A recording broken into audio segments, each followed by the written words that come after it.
Olá, tudo bem?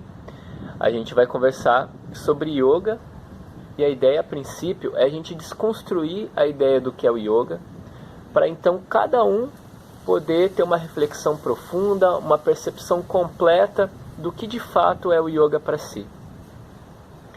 Muitas coisas que a gente entra em contato, a gente acaba aceitando sem questionar. E isso é uma questão educacional, a forma como a gente é criado, a gente não aprende, né? Ao entrar em contato com algo, de fato, perceber se aquilo faz algum sentido pra gente. E a gente simplesmente aceita.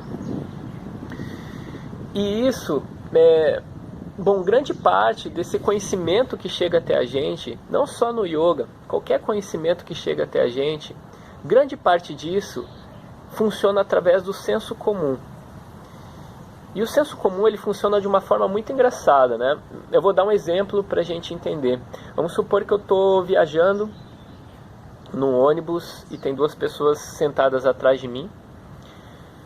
Essas duas pessoas estão conversando sobre Florianópolis. Vamos supor que eu não conhecesse Florianópolis, né? Eu moro aqui, mas vamos supor que eu não conheça. E elas estão conversando sobre Florianópolis e uma está falando para a outra: nossa, Florianópolis é uma cidade incrível, uma cidade com muitas praias, muitos morros, um clima muito bom, muito agradável, né? Eu ouço aquilo e beleza, né? Eu nunca vi aquelas duas pessoas na minha vida, não conheço elas, né? Mas ouvi aquilo de alguma forma entrou ali no meu campo.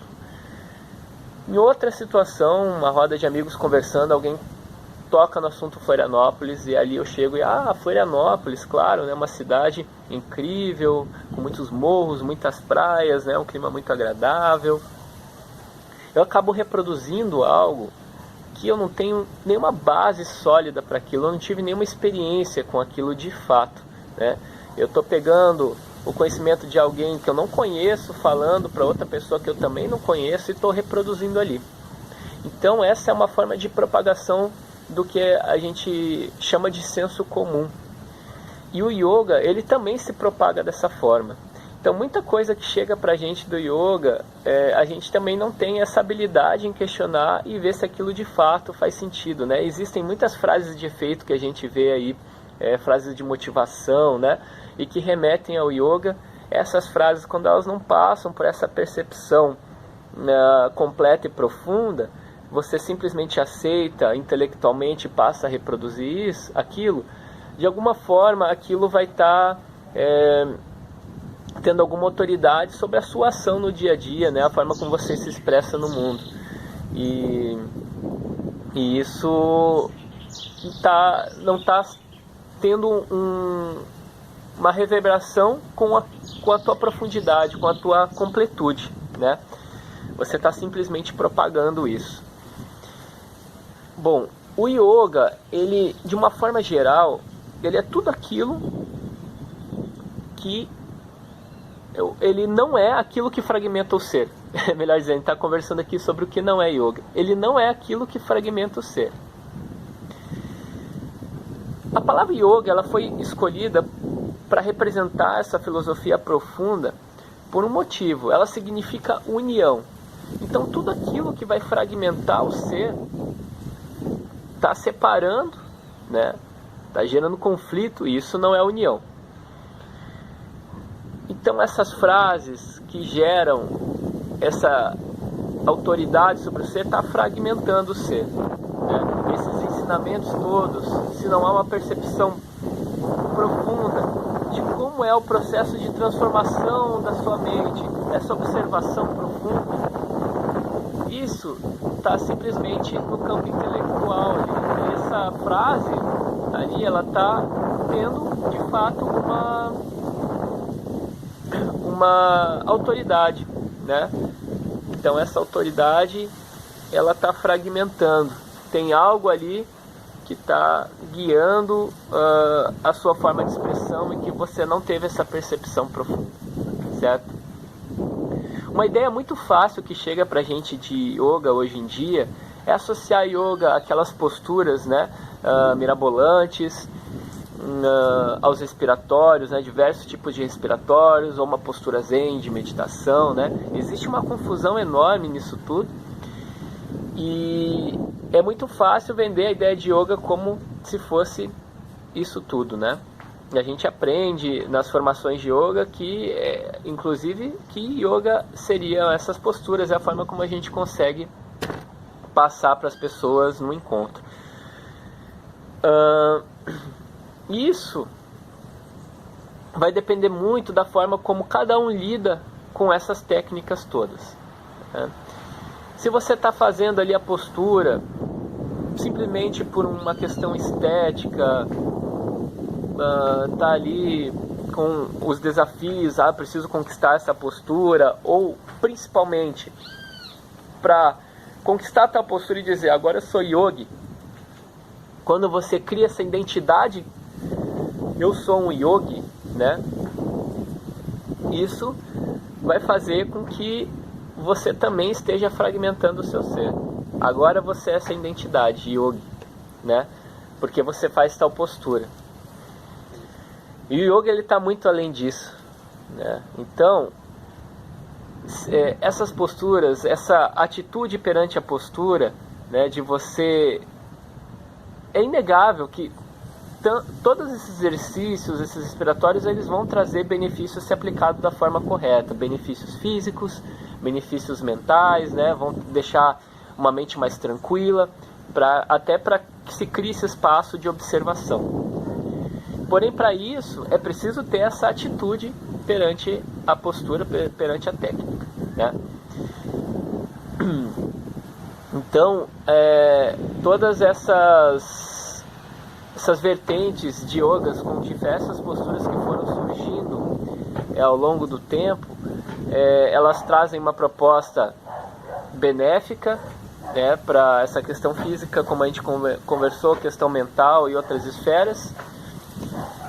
Porém, somente a percepção interna de como a mente vai se transformando perante a execução de uma postura, perante o seu dia a dia. Você não precisa estar fazendo uma postura, você pode estar aqui conversando, né, e aplicando de fato o yoga. Vendo se qualquer palavra dessa, indo além dessas palavras e vendo se isso de fato reverbera com você, com a sua profundidade, com a sua completude. Uma outra coisa importante que eu queria trazer é que uma mente reativa, ela não corresponde ao yoga. Uma mente reativa é aquela mente que, em determinada situação, ela vai agir prontamente para defender a identidade que a gente cria ao longo da nossa vida. Quando a gente está defendendo uma identidade, a gente está gerando fragmentação, né, e separação. Então, um exemplo, né, é quando alguém faz algo que me agride, né, que me ofende. A reação imediata, né, e se eu me torno reativo àquilo, vai ser uma reação de conflito, né? Eu vou me estabelecer, eu vou me colocar de forma conflituosa àquela situação. Eu vou querer revidar, né? Provavelmente vai ser uma emoção explosiva, né? Ou em outros casos pode ser uma emoção de encolhimento, pode causar medo, né? A forma como eu vou alimentar isso e vou agir de fato, ela pode ser reativa. Mas também o ser, eu posso olhar para aquilo de forma atenta, entender o que aquilo está fazendo dentro de mim, né? Essa observação, ela já muda totalmente como eu vou me colocar na situação. E aí a gente passa a ter proatividade. Então, um ser que tem essa capacidade de observar atentamente, com uma mente viva, aquilo que está acontecendo, é um ser proativo. Não é um ser reativo. E isso faz com que as ações no mundo, elas sejam ações de integração. provavelmente, né? Sejam ações de conciliação. E aí também a gente já tira aquela ideia de que o yoga é para uma parte da população. Ora, se você tem essa capacidade de observar e de agir de forma a integrar, no momento em que você coloca o yoga somente para uma parcela da população, tem alguma coisa errada, né? Seja lá qual for o filtro que você use, né? A cultura, a nacionalidade, o poder aquisitivo, né? Seja lá o que você coloque como fator que pode dividir, né? O yoga, ele vai trazer a conciliação, ele vai trazer a união. Então, se a gente está atento a isso, a nossa ação vai ser em acordo com isso, em acordo com a união, em acordo com uma harmonia, né?